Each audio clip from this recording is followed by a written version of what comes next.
Warning: due to the graphic content in this program, viewer discretion is advised. Marx returned later armed with a search warrant. Davina's cage. After removing her pets, Marx let police inside. An initial search uncovered a large dog cage and medication the children described. Let's go ahead and file this one under. You gotta be kidding me.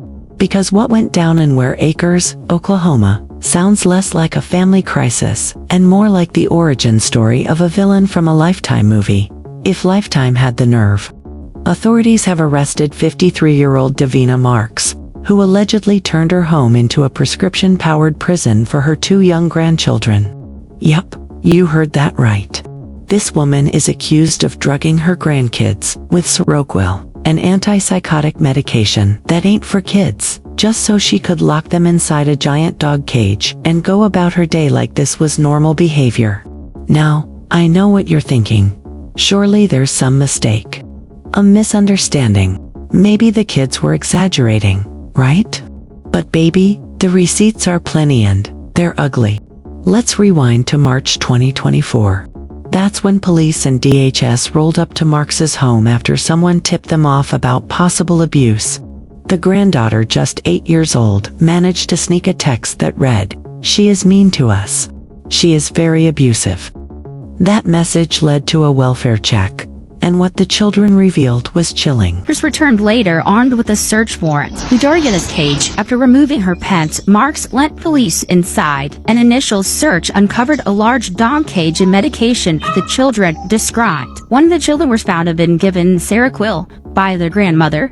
Both children were found to have been kept in a dog cage. Seroquel, an antipsychotic prescribed to Marx, induces drowsiness. According to neighbors, at times the children appeared happy, running around having fun with the friends, screaming. That's it, they often bore the brunt of their grandmother's frustration. Lots of cursing, lots of screaming and degrading them. According to the girl, Marx would give them both pills Seroquel specifically and then lock them in the dog cage so she could leave the house without worrying about them getting in trouble. Not babysitting. Not family support. Just cage and sedate.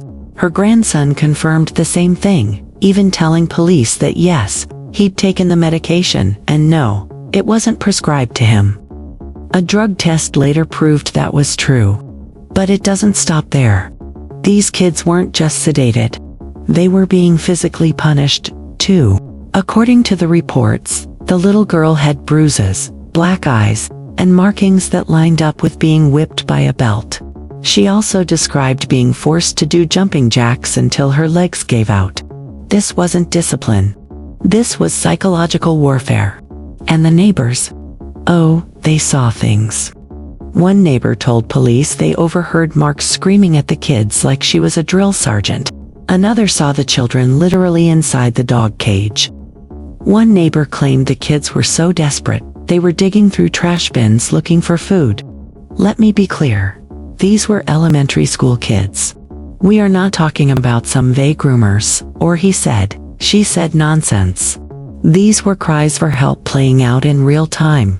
Nobody stepped in until that text message forced someone's hand. Now here's where it gets deeper. Marx had custody of these kids. You heard me. She got legal custody after their father, her son, was killed in a road rage shooting in 2022. She told officials at the time that the children's mother was an unfit parent.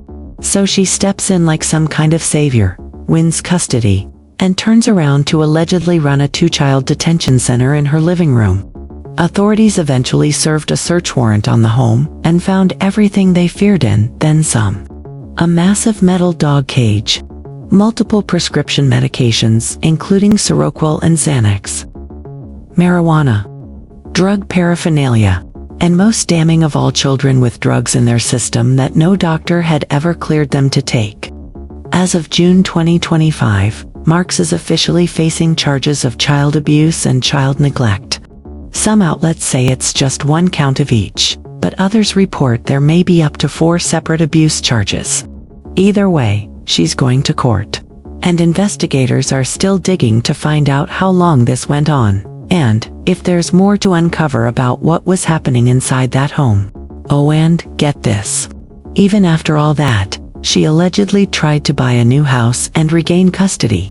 Ma'am, you are facing felony charges and you want a do-over. Girl, good night. Now, I know this is hard to hear, but here's the real question. How did this go on so long without DHS stepping in? They had custody records. They had complaints. They had neighbors making noise. And yet this woman was allegedly sedating and caging her grandchildren for months, maybe even years, without any real consequence until now. If a text message hadn't made it out, who knows what we'd be talking about today. We need to be better. Not just better at catching this stuff, but better at caring about it before it turns into a headline. Because I don't care what kind of stress you're under, locking kids in a cage and knocking them out with meds is not parenting. It's criminal. It's dangerous. And if even half of this is true, then Davena Marx isn't a misunderstood grandmother.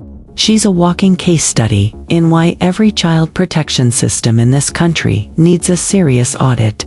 Don't forget to like, comment, and subscribe to Women Are Evil Too for more raw, unfiltered truth about the stories that mainstream media I'm Vanessa Hartwell, and trust me, I'll be watching this case every step of the way.